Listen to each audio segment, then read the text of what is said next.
그날 이후 그녀는 자신이 평생 믿어왔던 세상이 한순간에 처참하게 무너져 내리는 것을 보았습니다. 차가운 아파트 복도 전등은 야속하게도 깜빡거리며 그녀의 초라하고 떨리는 그림자를 비추고 있었고, 굳게 닫힌 현관문 앞에서 그녀가 간절하게 누른 비밀번호는 도무지 열릴 생각을 하지 않았습니다. 자식에게 모든 것을 기꺼이 내어준 것이 사랑이라 믿었던 한 어머니의 선택이 어떻게 이토록 시린 칼날이 되어 자신의 심장을 찌르고 돌아올 줄은 그땐 정말 꿈에도 몰랐습니다. 사람들은 말합니다. 자식은 가슴에 묻는 것이라고도 하고, 때로는 자식이 곧 내 인생의 전부라고도 합니다. 하지만 정작 그 자식을 위해 내 모든 숨을 나누어 주었을 때 남겨진 부모에게 돌아오는 것은 무엇일까요? 이 이야기는 전 재산을 내어주고 빈손이 된 한 어머니가 가장 믿었던 자식에게 문전박대를 당한 날부터 시작된 슬프지만 다시 당당히 일어선 한 여성의 치열하고도 먹먹한 삶의 기록입니다. 그녀의 이름은 박영숙, 올해 나이 72입니다. 영숙 씨가 아들의 새 아파트 잔금을 위해 평생 일궈온 시장 골목의 작은 상가와 자신이 유일하게 몸 뉘던 낡은 빌라까지 전부 정리해 넘겨준 것은 불과 일주일 전의 일이었습니다. 어머니, 이제 고생 그만하시고 저희랑 넓은 새 집에서 편히 사세요. 라고 말하며 눈시울을 붉히던 아들의 목소리는 아직도 영숙 씨의 귓가에 쟁쟁하게 남아 있습니다. 하지만 지금 그녀 앞에 서 있는 것은 환영한다는 아들의 미소가 아니라 주인 없는 집처럼 냉정하고 차갑게 바뀌어 버린 현관문의 비밀번호였습니다. 손가락 끝이 파르르 떨려왔습니다. 몇 번이고 다시 눌러보아도 돌아오는 것은 날카롭고 거슬리는 경고음뿐이었습니다. 복도 끝에서 불어오는 겨울 바람보다 더 시린 것이 가슴 한구석을 깊숙이 파고들었습니다. 그녀가 가진 것이라고는 품 안에 꼭 아는 낡은 가방 하나와 아들에게 미처 주지 못한 밑반찬 몇 통이 든 검은 비닐봉투뿐이었습니다. 이 선택이 과연 옳았던 것일까? 내 인생을 다 바쳐 지켜온 것들이 한낱 모래성처럼 허물어지는 순간 영숙 씨는 비로소 자신이 서 있는 곳이 가파른 벼랑 끝임을 깨달았습니다. 하지만 이 비극은 끝이 아니라 영숙 씨가 평생 잊고 살았던 자신만의 소중한 이름을 되찾아가는 긴 여정의 서막이었습니다. 그녀가 그 차가운 복도에서 눈물을 닦고 힘겹게 일어서기까지, 그리고 다시 세상으로 걸어 나와 모두를 놀라게 할 대담한 선택을 하기까지 어떤 일들이 있었는지 지금부터 하나씩 들려드리려 합니다. 이 이야기는 어쩌면 우리 주변 누군가의 이야기일 수도, 혹은 다가올 우리의 미래일지도 모르는 지독하리만치 현실적인 삶의 모습입니다. 영숙 씨의 하루는 언제나 살을 애듯 차가운 새벽 공기와 함께 시작되었습니다. 경기도 외곽에 위치한 오래된 재래시장, 그곳은 비릿한 생선 냄새와 축축한 흙냄새가 뒤섞인 치열한 삶의 현장이었습니다. 그 혼탁하고 매캐한 냄새 속에서 그녀는 무려 35년이라는 세월을 버텨냈습니다. 사람들은 그녀를 보며 세월의 무상함을 말하곤 했지만 영숙 씨에게 그 시간은 단순히 흘러간 숫자가 아니라 오로지 생존을 위한 처절한 투쟁의 기록이었습니다. 남편은 아들 민수가 갓 초등학교에 입학하여 세상을 채 배우기도 전에 불의의 사고로 그녀의 곁을 허망하게 떠났습니다. 슬퍼할 겨를도 없이 영숙 씨에게 남겨진 것은 산더미 같은 빈 몇백만 원과 세상 물정 모르는 눈망울이 초롱초롱한 어린 자식 하나뿐이었습니다. 그날 이후로 영숙 씨의 손은 단 하루도 물기가 마를 날이 없었습니다. 무거운 생선 괴짝을 나르는 고된 일부터 시작해 얼음처럼 차가운 물에 손을 담가 억센 나무를 다듬는 일까지 닥치는 대로 해냈습니다. 그 과정에서 그녀의 지문은 조금씩 닳아 없어졌고 거칠어진 손마디는 훈장처럼 딱딱한 굳은 살로 덮였습니다. 그 시절 시장 골목은 영숙 씨에게 매일 아침 치러야 하는 전쟁터인 동시에 세상의 모진 풍파로부터 자신과 아들을 지켜주는 유일한 안식처였습니다. 매서운 겨울 바람이 부는 날이면 고무장갑 안에 면장갑을 2겹씩 껴입어도 손끝이 갈라져 붉은 피가 배어나오기 일쑤였습니다. 아린 통증이 온몸을 휘감아도 영숙 씨는 결코 약해지지 않았습니다. 그녀는 아팠던 기억보다 학교에서 돌아온 아들이 건네준 우수한 성적표를 받아들었을 때의 그 벅찬 기쁨을 훨씬 더 크게 기억하며 스스로를 다독였습니다. 시장 상인들 사이에서 영숙 씨는 이른바 독종이라 불렸습니다. 남들 다 마시는 믹스커피 한 잔의 여유조차 사치라 여기며 아꼈고 명절에도 그 흔한 소고기 한 근 사 먹지 않았습니다.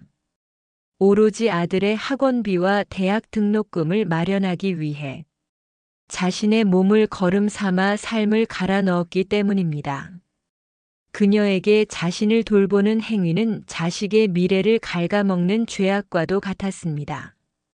엄마 걱정 마. 나중에 내가 정말 크게 성공하면 엄마 손목에 번쩍이는 금팔찌 채워주고 진짜 대궐 같은 집에서 공주처럼 살게 해줄게. 어린 민수는 어머니의 갈라진 손등에 조심스럽게 입을 맞추며 그렇게 수없이 많은 약속을 하곤 했습니다.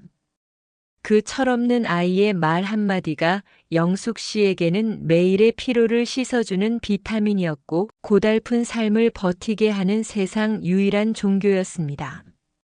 1990년대에 치열했던 물가 상승과 국가적 재난이었던 IMF의 파고 속에서도 영숙 씨가 미소를 잃지 않았던 이유는 오직 자식이라는 희망의 끈을 부여잡고 있었기 때문입니다. 그녀는 자기 자신을 사랑하는 법을 까맣게 잊어버렸습니다. 화사한 옷 한 벌, 따뜻한 밥 한 그릇은 그녀에게 허락되지 않은 금기였습니다. 모든 영양분은 오로지 민수의 몫이었고 민수의 찬란한 미래를 위한 밑거름으로 쓰였습니다. 그렇게 눈물과 땀으로 일궈낸 시간 끝에 민수는 번듯한 대학을 졸업하고 모두가 부러워하는 대기업에 당당히 취직했습니다. 영숙 씨가 시장 구석에서 30년 넘게 비린내를 맡으며 모은 돈, 그리고 악착같이 버텨 마련한 상가 한 칸의 소중한 임대 수익은 민수의 결혼 자금과 사회생활의 든든한 미천이 되었습니다. 영숙 씨는 자신의 손에 남은 것이 없다는 서운함보다 자식을 온전한 사회인으로 길러냈다는 대견함이 훨씬 컸습니다. 낡은 빌라 한 채와 시장 상가 한 칸, 그것이 그녀가 30년 넘게 새벽 이슬을 맞으며 일궈온 전 재산이자 인생의 요약본이었습니다. 하지만 민수가 결혼을 하고 손주를 보게 되면서 영숙 씨의 마음 한구석에는 조금씩 짙은 그늘이 지기 시작했습니다. 며느리 지우는 세련된 외모와 똑 부러지는 성격을 가졌지만 영숙 씨의 몸에 밴 시장 냄새와 투박한 손길을 은근히 꺼리는 눈치였습니다. 명절에 큰맘 먹고 아들 집에 가도 영숙 씨는 환영받는 가족이 아니라 낯선 손님처럼 소파 끝에 위태롭게 앉아 있어야 했습니다. 눈에 넣어도 아프지 않을 손주를 안아보려 손을 뻗으면 며느리는 어머니 애옷 버려요. 세균 올바요. 라며 황급히 아이를 가로채 가곤 했습니다. 그때마다 영숙 씨는 가슴 한구석이 서늘하게 내려앉았지만 그저 요즘 젊은 사람들은 위생에 철저하니까 하며 스스로를 애써 위로했습니다.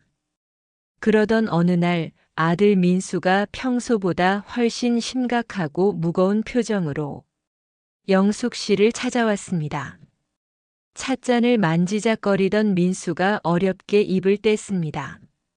어머니, 사실 이번에 강남 근처에 정말 좋은 아파트 분양권이 나왔는데 저희 현재 형편으로는 자금이 많이 부족해요.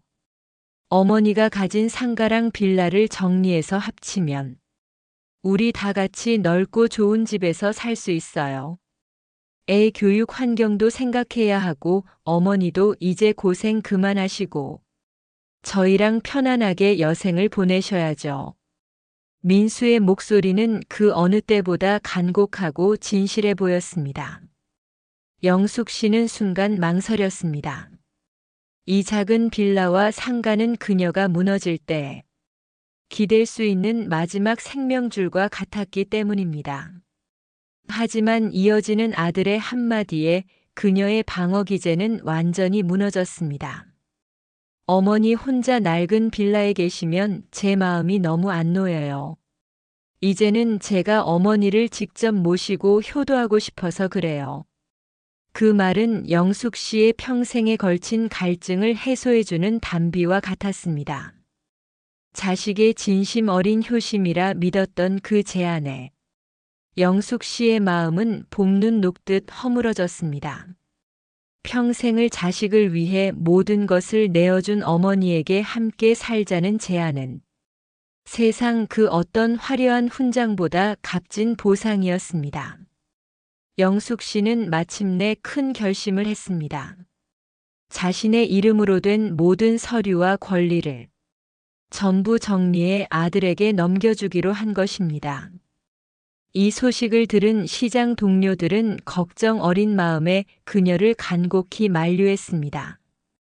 영숙 씨, 그래도 사람이 끝까지 자기 주머니는 차고 있어야 해. 요즘 세상에 자식 너무 믿지 마. 세상이 얼마나 흉흉한데. 사람들은 혀를 찼지만 영숙 씨는 밝게 웃으며 대답했습니다. 우리 민수는 다른 애들과 달라요. 걔가 평생 나 고생한 거 옆에서 다 보고 자란 애예요. 설마 나를 배신하겠어? 그녀는 자신의 노후라는 소중한 자산을 자식이라는 이름의 통장에 전부 입금했습니다.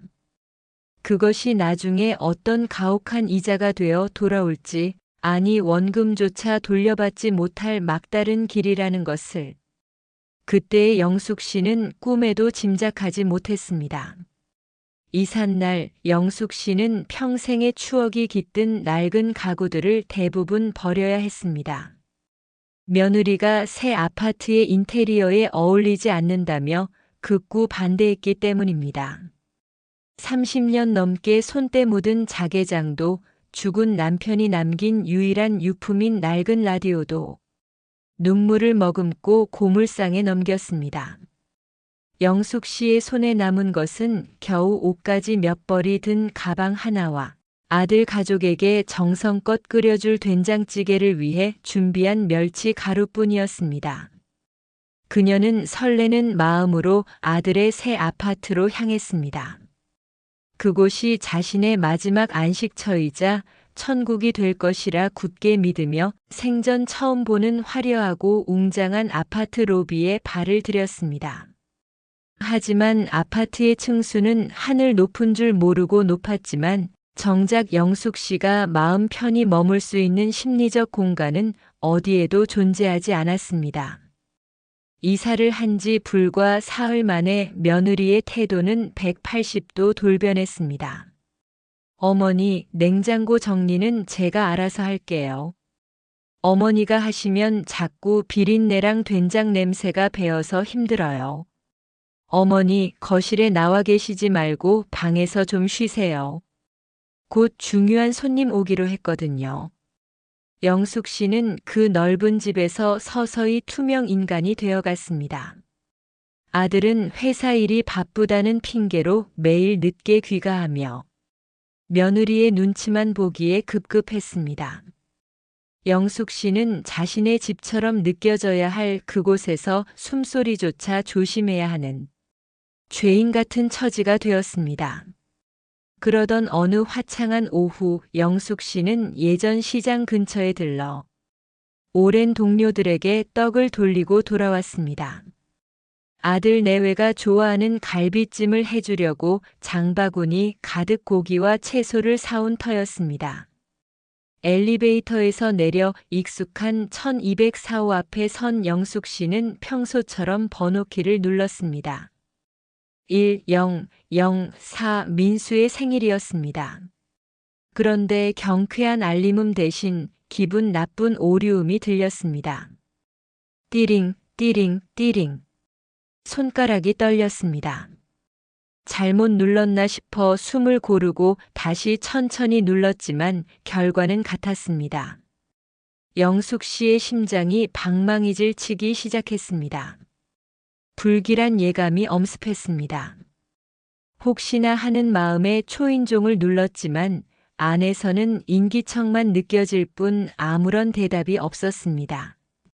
그때 복도 한 구석에 놓인 낯익은 물건이 영숙 씨의 시야에 들어왔습니다.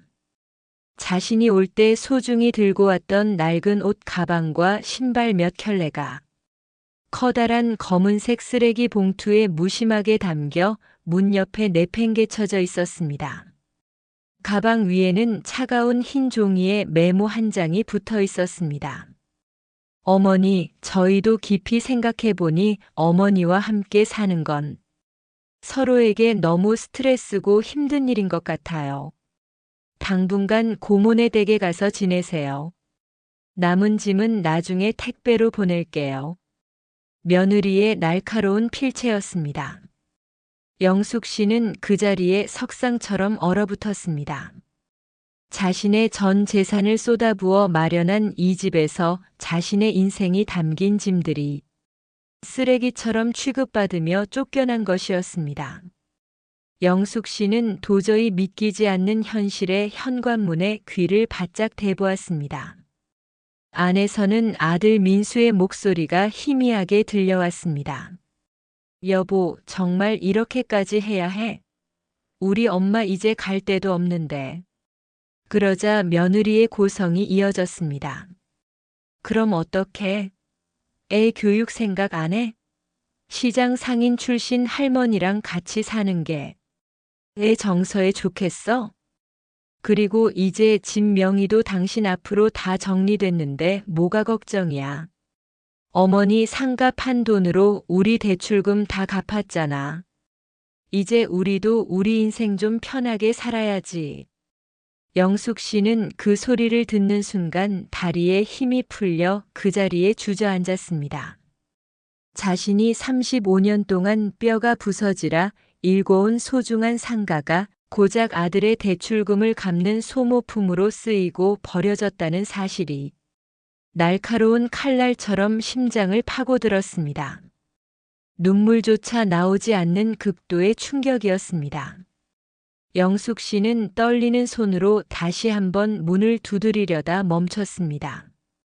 내가 여기서 문을 두드려 구걸한다고 해서 저들이 나를 진심으로 맞아줄까? 아들의 저 비겁한 침묵이 과연 나를 향한 효심일까?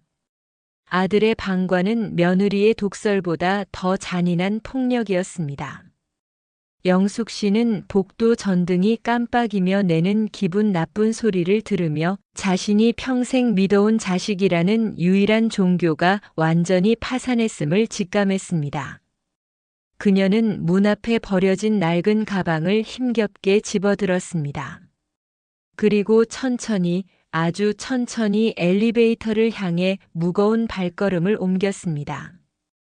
아파트 단지를 빠져나오는 길 화려한 분수와 조경시설 그리고 천진난만한 아이들의 웃음소리가 영숙 씨의 귀를 찔렀습니다. 불과 일주일 전까지만 해도 그녀도 이 인위적인 행복의 일원이라 굳게 믿었습니다. 하지만 이제 그녀에게 남은 것은 주머니 속 꼬깃꼬깃한 10,000원짜리 지폐 몇 장과 누구에게도 연락할 수 없는 낡은 휴대폰뿐이었습니다. 영숙 씨는 버스 정류장 벤치에 앉아 무심한 밤하늘을 올려다보았습니다. 인생 참 헛살았네. 그녀의 입에서 서글픈 한탄이 새어나왔습니다. 하지만 그 찰나 영숙 씨의 눈빛 속에 낯설고 강렬한 불꽃이 튀었습니다. 그것은 평생 자식을 위해 자신을 죽여가며 살던 약한 엄마 박영숙이 아니라 거친 시장 바닥에서 악착같이 살아남았던 독종 박영숙의 생존 본능이었습니다. 밤바람은 뼛속까지 파고드는데 정말 갈 곳이 없었습니다. 아들이 메모에 적은 고문의 댁은 사실상 남의 집에 짐짝처럼 들어가 눈치나 보며 살라는 소리였습니다. 시누이와의 관계가 원체 좋지 않았음을 잘 아는 아들이 그런 제안을 했다는 사실 자체가 그녀를 더욱 비참하게 만들었습니다. 휴대폰을 꺼내 아들의 이름을 몇 번이나 눌렀다 지웠습니다. 아니야, 내가 가서 빈다고 한들 저 견고한 문이 열릴 리가 없지. 영숙 씨는 입술이 터지도록 꽉 깨물었습니다. 그녀가 본능적으로 발길을 옮긴 곳은 결국 자신의 청춘 35년을 묻었던 시장 골목이었습니다. 이미 장사가 끝나 어둡고 적막한 시장통, 차가운 철제 셔터문들이 줄지어 닫혀있는 그곳이 지금 그녀에게는 그 어떤 화려한 아파트보다 편안한 안식처처럼 느껴졌습니다. 영숙 씨는 자신이 얼마 전 팔아치운 옛 상가 건물 앞 계단에 털썩 주저앉았습니다. 며칠 전까지만 해도 내 소유였고 내 삶의 터전이었던 곳. 이제는 낯선 주인의 간판이 걸려있는 그곳에서 영숙 씨는 품에 안은 낡은 가방을 생명줄인 양꼭 쥐었습니다.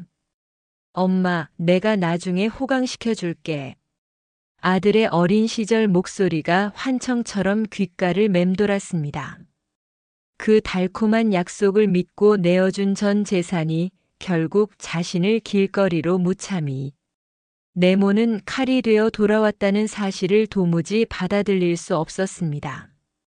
배에서는 꼬르륵 소리가 났지만 무언가를 먹고 싶다는 욕구조차 거세된 상태였습니다. 영숙 씨는 그날 밤 인근의 낡은 찜질방으로 향했습니다.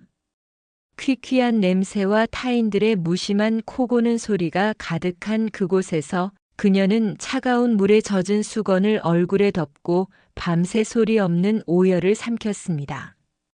다음 날 아침 찜질방 거울 속에 비친 자신의 모습을 보고 영숙 씨는 소스라치게 놀랐습니다. 하룻밤 사이에 폭삭 늙어버린 듯한 초라한 노인이 그곳에 서 있었습니다. 하지만 그녀는 이대로 주저앉아 죽음을 기다릴 수 없었습니다. 우선 당장 지낼 거처를 구해야 했고 무엇보다 아들에게 눈이 멀어 넘겨준 재산을 되찾을 법적 방법이 있는지 확인해야 했습니다. 영숙 씨는 시장 시절 안면이 있던 작은 법무사 사무실을 무작정 찾아갔습니다. 어르신, 이건 이미 증여가 완료된 건이라 되찾기가 현실적으로 매우 어렵습니다. 자식이 부모를 부양하지 않는다는 조건으로 소송을 할 순 있지만 비용도 많이 들고 시간도 기약이 없습니다. 법무사의 건조한 답변은 절망적이었습니다. 사무실을 나오며 영숙 씨는 허탈한 실소를 터뜨렸습니다. 자식을 상대로 재판을 하라고 평생을 민수라는 이름 석자만 바라보고 달려온 그녀에게 그것은 자신의 삶 전체를 부정하는 일이었기에 죽기보다 힘든 결정이었습니다. 하지만 그 순간 며느리의 차가운 멸시와 아들의 비겁한 침묵이 주마등처럼 스쳐 지나갔습니다. 영숙 씨는 깨달았습니다. 자신이 여기서 무너지면 그들은 오히려 거봐요. 어머니는 우리 없으면 아무것도 못하는 노인네야라며 비웃을 것이라는 사실을요. 영숙 씨는 찜질방에서 챙겨 나온 짐을 들고 시장통 귀퉁이에 있는 보증금 없는 월세방, 소위 쪽방을 계약했습니다. 곰팡이 냄새가 진동하고 창문조차 제대로 없는 비좁은 단칸 방이었지만 영숙 씨는 그곳에 짐을 풀며 서늘하게 다짐했습니다. 내 손으로 다시 시작한다. 다시는 자식에게 구걸하며 연명하지 않겠다. 그녀는 주머니에 남은 단돈 몇만 원을 꺼내어 몇 번이고 세어보았습니다. 그리고 다음 날 새벽 영숙 씨는 예전처럼 다시 시장 바닥으로 향했습니다. 이번에는 당당한 상가 주인이 아니라 남의 가게 일을 돕는 일용직 할머니의 모습으로요. 시장의 옛 동료들은 영숙 씨의 갑작스러운 몰락을 보고 수군거리기 시작했습니다. 아니, 아들네 강남 아파트로 이사 간다더니 왜 저런 꼴로 나타났대? 전 재산 다 털어줬다더니 결국 버림받은 거 아니야? 불쌍해서 어째. 날카로운 말들이 화살처럼 날아와 가슴에 꽂혔지만 영숙 씨는 묵묵히 비린내 나는 생선 괴짝을 날랐습니다. 손가락 끝이 다시 갈라지고 허리가 끊어질 듯한 극심한 통증이 밀려왔지만 그녀는 입을 굳게 다물었습니다. 그녀의 마음속에는 서러움보다 더 깊고 진한 도끼가 서서히 차오르고 있었습니다. 그것은 단순히 자식을 향한 복수심이 아니라 타인에 의해 거세당한 자신의 인생을 스스로의 힘으로 되찾으려는 처절한 생존 의지였습니다. 쪽방촌의 밤은 길고도 소란스러웠습니다. 얇은 합판 벽 너머로 들려오는 이웃의 육설과 술 취한 취객의 고함은 영숙 씨의 잠을 번번이 깨웠습니다. 하지만 그녀를 진정으로 괴롭힌 것은 육체의 통증이 아니라 가슴 속에서 꺼지지 않고 일렁이는 배신감이라는 이름의 불꽃이었습니다. 아들 민수에게서는 단 한 통의 전화도 사과의 메시지도 없었습니다. 엄마 어디 계세요? 제가 미쳤었나 봐요. 잘못했어요. 라는 그 뻔하고 상투적인 말 한마디가 그리웠던 시간은 이미 지나버렸습니다. 이제 영숙 씨는 자신의 휴대폰 전원을 완전히 꺼버렸습니다. 그것은 세상과의 단절이 아니라 오로지 자식의 연락만 목베고 기다리던 처량한 노파의 삶을 스스로 끊어내겠다는 단호한 선언이었습니다. 어느 새벽 시장 식당에서 산더미 같은 설거지 일을 하던 중 영숙 씨는 우연히 바닥에 깔린 신문 한 귀퉁이의 광고를 보게 되었습니다. 전통시장 현대화 사업 및 실버 창업 지원 대상자 모집. 예전 같으면 나 같은 늙은이가 이제 와서 뭘 하겠어 하며 무심히 넘겼을 문구였지만 그날은 유독 그 글자들이 영숙 씨의 심장을 세게 때렸습니다. 그녀에게는 35년간 생선을 만지고 나무를 묻혀온 독보적인 손맛이 있었고 시장 바닥의 생리를 꿰뚫고 있는 장사꾼의 촉이 있었습니다. 영숙 씨는 그날로 시에서 운영하는 노인복지센터를 찾아갔습니다. 낡은 돋보기를 코끝에 걸고 평생 써본 적 없는 사업 계획서를 비뚤비뚤하지만 힘있는 글씨로 정성껏 채워 내려갔습니다. 어머니, 이 연세에 정말 직접 운영하시겠어요? 몸이 많이 고되실 텐데요. 상담 직원의 조심스러운 말에 영숙 씨는 거칠고 투박한 자신의 손을 당당히 보여주며 대답했습니다. 이 손이 그냥 늙고 병든 손인 줄 아우. 35년 동안 자식 하나 대기업 보낸 세상에서 가장 힘센 손이오. 내 전 재산은 눈이 멀어 자식한테 줬지만 내 평생의 손기술까지 넘겨준 건 아니니까. 영숙 씨의 눈빛은 그 어느 청년보다 형형하게 빛났습니다.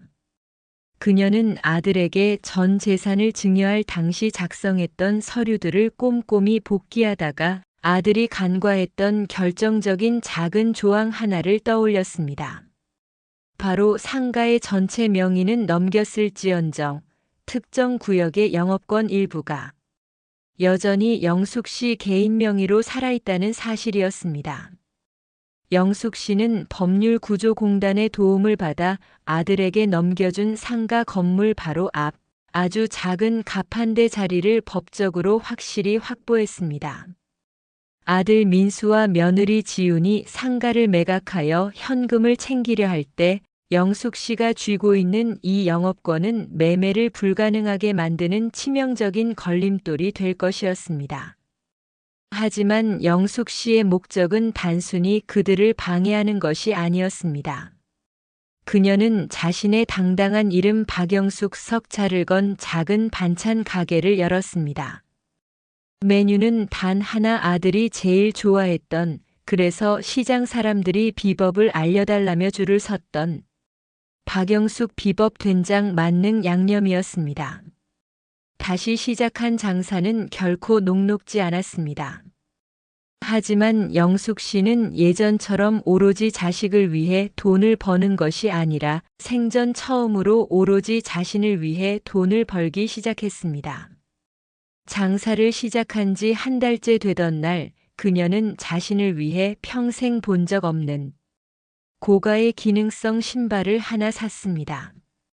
발이 편해야 오래 서서 일할 수 있다는 실용적인 이유였지만 평생 시장 갑 한 대에서 파는 10,000원짜리 신발만 신던 그녀에게 그것은 스스로에 대한 뒤늦은 사과이자 따뜻한 위로였습니다. 시장 상인들은 영숙 씨의 반찬 가게가 입소문을 타는 것을 보며 혀를 내둘렀습니다. 역시 독종 박 씨야, 자식한테 그렇게 당하고도 오뚜기처럼 다시 일어서네, 대단해. 그러던 어느 날 소문을 듣고 아들 민수가 가게로 직접 찾아왔습니다.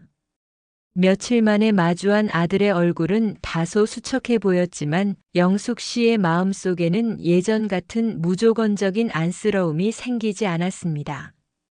민수는 당황한 기색으로 횡설수설 말을 늘어놓았습니다. 엄마, 여기서 정말 왜 이러세요? 남들 보기 창피하게. 그리고 저 상가 빨리 팔아야 하는데 엄마가 쥐고 있는 영업권 때문에 계약이 안 된대요. 제발 제 체면 좀 생각해서 서류에 도장 좀 찍어주세요. 그 순간 영숙 씨는 서늘한 깨달음을 얻었습니다. 아들은 여전히 어머니의 찢겨진 가슴보다 자신의 사회적 체면과 경제적 불편함을 훨씬 먼저 걱정하고 있었습니다. 영숙 씨는 끓고 있던 된장솥의 불을 천천히 끄고 고개를 들었습니다. 그리고 평생 처음으로 자식의 눈을 똑바로 정면으로 응시하며 차갑게 뱉었습니다. 민수야, 이 집 현관 비밀번호가 뭔지 이제는 아니? 아들은 우물쭈물하며 아무런 대답도 하지 못했습니다. 내 인생의 비밀번호는 이제 박영숙 3글자다. 내가 알던 내 엄마는 그날 복도에서 이미 죽었어.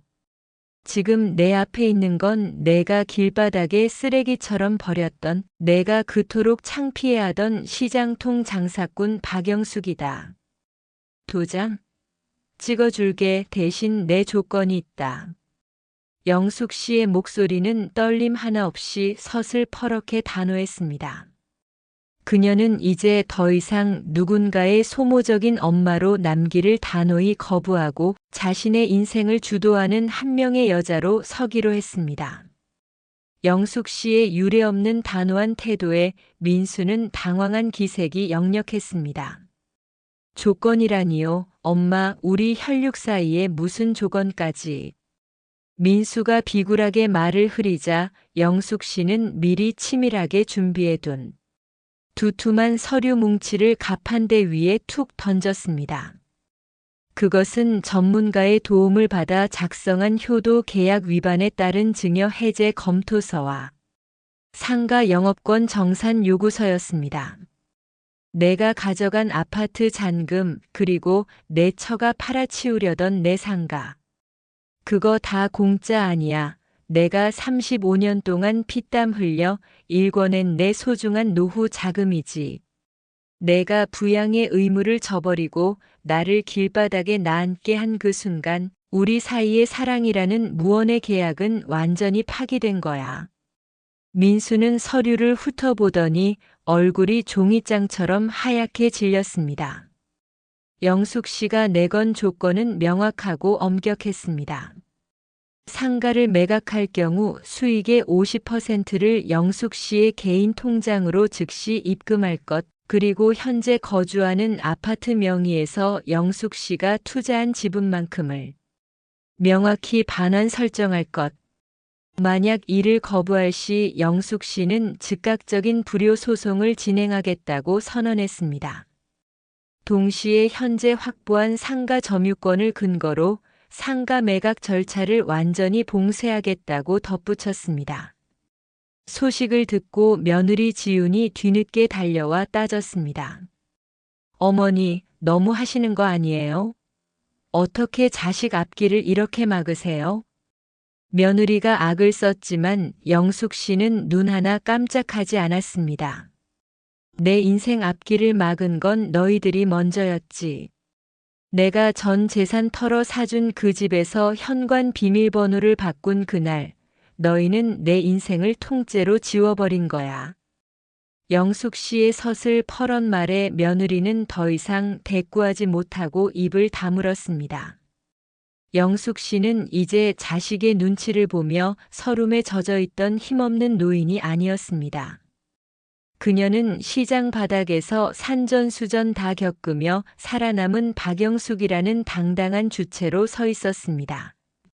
결국 급전이 필요했던 아들 내외는 울며 겨자 먹기로 영숙 씨의 조건에 합의하는 각서에 서명하고 도장을 찍어야만 했습니다. 약속된 돈이 통장에 입금되던 날 영숙 씨는 가장 먼저 근처 가전 매장으로 향했습니다. 아들 집에 들어갈 때 며느리의 등살에 버려야 했던 낡은 라디오 대신 세상에서 가장 선명한 음질을 자랑하는 최신형 오디오 시스템을 샀습니다. 그리고 지긋지긋한 쪽방을 나와 시장이 한눈에 내려다 보이는 깨끗하고 현대적인 오피스텔을 계약했습니다. 보증금은 아들에게 돌려받은 정당한 자신의 몫으로 충당했습니다. 짐은 매우 단출했습니다. 새로 산 깔끔한 옷 몇 벌과 장사에 필요한 소중한 조리 도구들 뿐이었지만 영숙 씨는 그 어느 때보다 가벼운 마음으로 새 집의 비밀번호를 설정했습니다. 새 집의 비밀번호는 더 이상 아들의 생일도 남편의 기일도 아니었습니다. 바로 자신이 시장에서 처음 장사를 시작했던 역사적인 날과 자신의 생일을 조합한 숫자였습니다. 띠리링 마이너스 문이 열리는 소리가 그토록 경쾌할 수 없었습니다. 영숙 씨는 창밖으로 펼쳐진 시장 풍경을 보며 홀로 따뜻한 차 한 잔을 마셨습니다. 아들에게 모든 것을 내어주었을 때는 결코 느끼지 못했던 깊은 평온함이 온몸을 감쌌습니다. 이제 그녀에게 돈은 자식에게 물려줄 유산이 아니라 자신이 오늘 하루를 즐겁고 당당하게 살아갈 자유의 값이 되었습니다. 영숙 씨의 반찬 가게 영숙내 만능 된장은 이제 시장의 명물을 넘어 온라인 판매까지 확장하며 눈코 뜰 새 없이 바빠졌습니다. 아들 민수에게서는 가끔씩 연락이 왔습니다. 엄마, 이번 주말에 애들 데리고 갈까요? 애들이 할머니 보고 싶대요. 하지만 영숙 씨는 담담하고 명확하게 거절했습니다. 아니, 이번 주말엔 나 친구들과 온천 여행 가기로 예약했다. 바쁘니까 나중에 시간 나면 연락하마.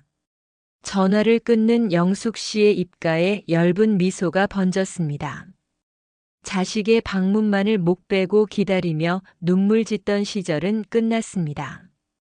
이제 영숙 씨 삶의 중심은 오로지 자기 자신에게 확고히 뿌리 내리고 있었습니다. 완전한 홀로서기에 성공한 영숙 씨의 일상은 이전과는 180도 달라졌습니다. 새벽같이 일어나 남의 집 설거지를 하러 가는 비참한 삶이 아니라 본인의 가게 문을 열기 위해 정성껏 몸단장을 하며 하루를 시작했습니다. 시장 사람들은 이제 영숙 씨를 자식에게 버림받은 불쌍한 노인이 아니라 자수성가한 성공한 여사장님으로 부르며 존경의 눈길을 보냈습니다. 하지만 화려한 성공 뒤에도 문득문득 찾아오는 인간적인 공허함은 완전히 지울 수 없었습니다. 비가 내리는 날이면 그 차가웠던 아파트 복도에서 느꼈던 시린 한기가 뼈마디를 파고드는 것 같아 혼자 남몰래 가슴을 쓸어내리기도 했습니다. 그러던 어느 날 시장 입구에서 한 할머니가 아들뻘 되는 남성과 거칠게 실랑이를 벌이는 장면을 목격하게 되었습니다. 어머니, 이 돈이면 시골 요양원 충분히 좋은데 가실 수 있다니까요. 제발 쓸데없는 고집 좀 부리지 마세요. 남자의 목소리에는 짜증과 무시가 가득했고 할머니는 낡은 보따리를 꼭 쥔 채 고개를 저으며 소매로 눈물을 훔치고 있었습니다. 그 모습은 마치 얼마 전 자신의 모습과 너무나도 겹쳐 보였습니다. 영숙 씨는 자신도 모르게 그들 사이로 성큼성큼 걸어 들어갔습니다. 영숙 씨는 그 할머니를 자신의 가게 안으로 모시고 따뜻하고 정갈한 밥 한 그릇을 대접했습니다.